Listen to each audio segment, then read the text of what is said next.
कधी असा विचार केलाय का, एखाद्या गरुडाला जर आयुष्यभर सांगितलं की तू गरुड नाहीस, तू एक साधी कोंबडी आहेस, तर काय होईल? कदाचित पंख असून सुद्धा तो कधी उडणार नाही. आजची ही कथा आहे अशाच एका गरुडाची, ज्याच्याकडे आकाशात उडण्याची ताकद होती, पण त्याला स्वतःची खरी ओळख माहीत नव्हती. एका उंच डोंगराच्या पायथ्याशी एक छोटंसं गाव होतं. त्या गावाच्या बाहेर एक शेतकरी राहत होता. त्याच्या शेतात खूप कोंबड्या होत्या. एक दिवस तो शेतकरी जंगलातून घरी परत येत होता. चालत असताना अचानक त्याची नजर एका मोठ्या झाडाखाली पडलेल्या अंड्यावर गेली. ते अंड नेहमीच्या कोंबडीच्या अंड्यापेक्षा थोडंसं मोठं होतं. शेतकऱ्याने ते अंड हातात घेतलं, पण त्याला माहीत नव्हतं की ते अंड एका गरुडाचं होतं. शेतकरी मनात म्हणाला, हे अंड इथंच राहिलं तर एखादा प्राणी ते खाऊन टाकेल. म्हणून त्याने ते अंड घरी आणलं आणि आपल्या कोंबडीच्या अंड्यामध्ये ठेवलं. काही दिवस गेले. एक दिवस त्या सर्व अंड्यामधून छोटी छोटी पिल्लं बाहेर आली आणि त्याच्यासोबत गरुडाच्या अंड्यातूनही एक छोटंसं पिल्लू बाहेर आलं. पण त्या छोट्या गरुडाला काय माहीत की तो एक गरुड आहे. तो कोंबड्यांमध्ये वाढत होता, त्याच्यासोबत खात होता, त्यांच्यासोबत फिरत होता. कोंबड्या जमिनीवर चोची मारून दाणे शोधायच्या, तोही दाणे शोधायचा. कोंबड्या थोडंसं उडून पुन्हा जमिनीवर यायच्या, तोही तेवढंच उडायचा. आणि हळूहळू त्या गरुडाच्या मनात एक गोष्ट पक्की झाली, मी सुद्धा एक कोंबडी आहे. दिवस गेले, महिने गेले आणि छोटंसं गरुडाचं पिल्लू आता मोठं झालं. त्याचे पंख विशाल होते, त्याच्या डोळ्यात वेगळीच चमक होती, त्याच्या शरीरात आकाशाला भिडण्याची ताकद होती. पण त्याच्या मनात मात्र आजही एक विचार होता, मी एक साधी कोंबडी आहे. एक दिवस तो शेतात दाणे शोधत होता. अचानक जमिनीवर एक मोठी सावली पडली. त्याने वर आकाशाकडे पाहिलं आणि तो पाहतच राहिला. आकाशात एक विशाल गरुड उडत होता. त्याचे मोठे पंख वाऱ्याला चिरत होते. तो ढगाच्या दिशेने उंच आणि उंच उडत होता. जमिनीच्या उभ्या असलेल्या त्या गरुडाने शेजारच्या कोंबडीला विचारलं, तो कोण आहे? कोंबडीने आकाशाकडे पाहिलं आणि म्हणाली, तो गरुड आहे, पक्ष्यांचा राजा. तो आकाशात खूप उंच उडू शकतो.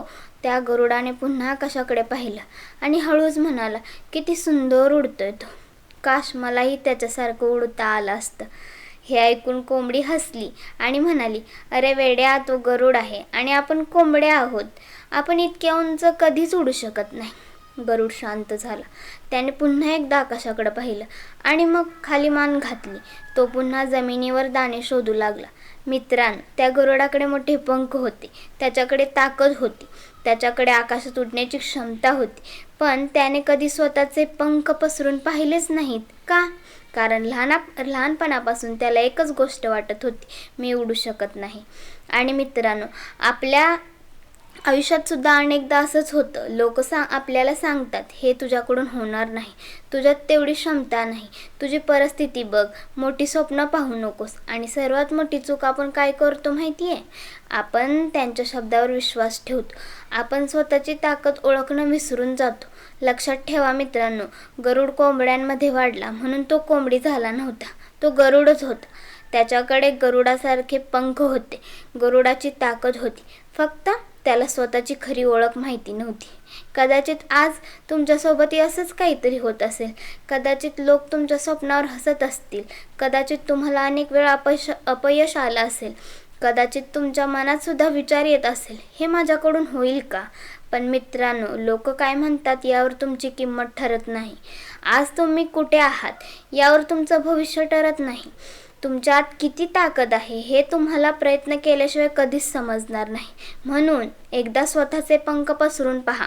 पहिल्या प्रयत्नात कदाचित अपयश येईल, दुसऱ्या प्रयत्नात सुद्धा तुम्ही पडाल, पण प्रयत्न करून थांबू नका.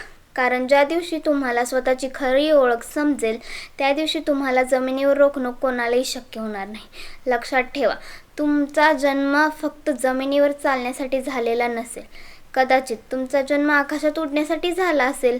फक्त स्वतःची ताकद ओळखा, स्वतःवर विश्वास ठेवा आणि आपल्या स्वप्नांच्या दिशेने पहिली झेप घ्या. कारण गरुडाला त्याची खरी ओळख समजली तर आकाशात सुद्धा त्याच्यासाठी कमी पडलं. मित्रांनो, ही छोटीशी कथा तुम्हाला आवडली असेल आणि यातून तुम्हाला काहीतरी नवीन शिकायला मिळालं असेल तर व्हिडिओला लाईक नक्की करा.